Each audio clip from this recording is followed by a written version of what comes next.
नमस्कार दोस्तों, कैसे हैं आप लोग। आज मैं आपको ये कुछ प्रीवियस ईयर के क्वेश्चंस करवाने जा रही हूँ। फर्स्ट क्वेश्चन है, in a discrete linear shift invariant system the input sequence length is L, the impulse response sequence length is M, the output sequence length N is. देखिए, इसका एक formula होता है। If the two discrete signals are there, if two discrete signals are there, okay, if they are having the length L and M respectively, then the resultant output signal जो होगा, जो आपका resultant output signal होगा, उसकी जो आप length बताएंगे वो होगा n is equal to L plus n minus 1. The convolution of signals in one domain is equivalent to the multiplication of signals in another domain. ये आपने पढ़ा होगा ना।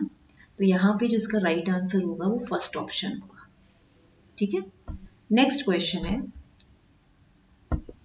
तो ये तो आपको पता चल गया। नेक्स्ट क्वेश्चन है आपका, device which is not used for lightning protection function is transorbs, metal oxide varistors, gas discharge tubes और फेराइट बीड्स। तो इसका राइट आंसर है फेराइट बीड्स। फेराइट बीड्स एक ऐसा डिवाइस है which is not used for lightning protection function. ठीक है, इसमें जो आपके ट्रांसऑर्ब्स होते हैं, ये क्या होते हैं, they are used in aircraft. ये एयरक्राफ्ट में यूज होते हैं फॉर प्रोटेक्शन अगेंस्ट लाइटनिंग। जो वहाँ पे लाइटनिंग इफेक्ट्स होते हैं ना, जैसे बिजली गरज रही है, अगेंस्ट लाइटनिंग, तो ये वहाँ यूज होता है। ठीक है, मेटल ऑक्साइड वेरिस्टर्स जो होते हैं, या जिसको हम एमओवी कहते हैं शॉर्ट फॉर्म में, they are use for protecting low voltage appliances. Low voltage appliances को प्रोटेक्ट करने के काम आता है। गैस डिस्चार्ज ट्यूब्स जो होते हैं, they are use for protection against, ये कहाँ प्रोटेक्ट होते हैं, अगेंस्ट हाई सर्ज करंट्स को, जहाँ पे एक्सेसिव करंट फ्लो हो रही है उसको कंट्रोल करने के लिए उसके against gas discharge tubes use होते हैं। और जो फेराइट बीड्स होते हैं, ये याद रखिए कि they are used to improve power quality. ये क्या करते हैं, they are used to improve power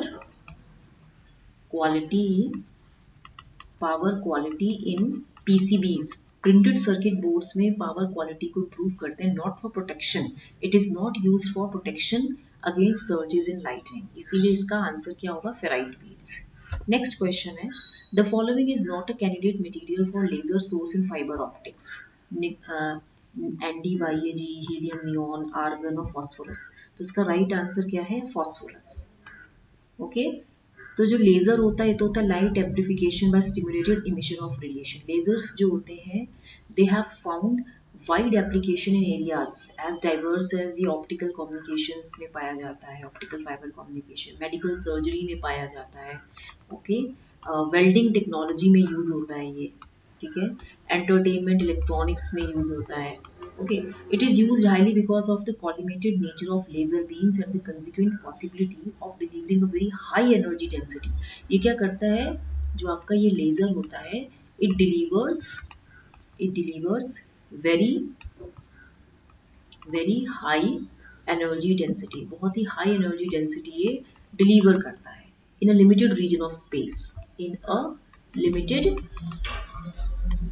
region of space, बहुत ही कम स्पेस में हाई एनर्जी डेंसिटी प्रोवाइड करता है। So depending on the material used for active medium, lasers are broadly classified as conventional और गैस लेजर्स। लेजर्स को हम किस में क्लासिफाई करते हैं, जो आपका लेजर्स होता है, ये लेजर्स आर क्लासिफाइड एज, कैसे होता है, एक तो होता है आपका गैस लेजर्स, एक होता है गैस लेजर जिसको हम बोलते हैं कन्वेंशनल, इसको हम क्या बोलते हैं, कन्वेंशनल मतलब ओल्ड फैशन जो होता है, पुराना, कन्वेंशनल।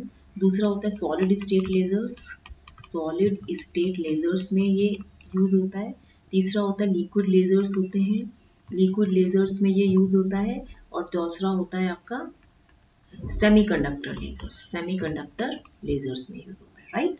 तो अमंग ये जो आपका among the gas lasers, some of the most commonly used ones are helium neon। मतलब ये आपका गैस लेजर की फॉर्म है, गैस लेजर है ये, एंड इसमें हीलियम नियॉन मोस्टली यूज होता है। Carbon dioxide laser and argon ion laser, ठीक है।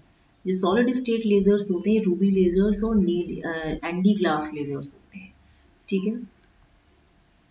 ओके, नेक्स्ट क्वेश्चन है आपका, what is the roll off rate of voltage gain versus frequency of a second order low pass filter.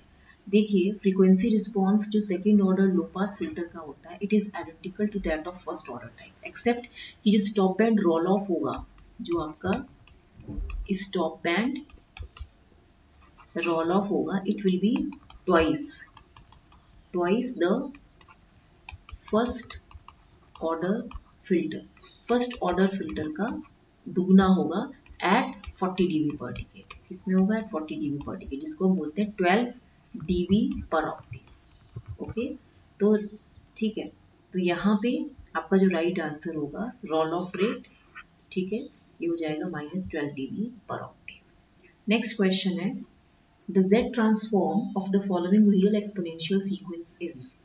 देखिए ये आपको पता ही है, आपको पता है Z ट्रांसफॉर्म क्या होता है, Z ट्रांसफॉर्म होता है x z is equal to summation N equal to minus infinity to infinity x n Z minus n. Calculation देखिए, एक्स एन आपको गिवन है a to the power n u n, तो इसका जो x z होगा ये हो जाएगा summation N equal to minus infinity to infinity, यहाँ पे आप क्या लिखेंगे a N z to the power minus n, right. फिर उसमें आप लिख सकते हैं क्योंकि ये यूनिट स्टेप सीक्वेंस है तो पॉजिटिव वैल्यूज के लिए होता है, summation N equal to 0 to infinity A N Z minus N, तो हम इसको और लिख सकते हैं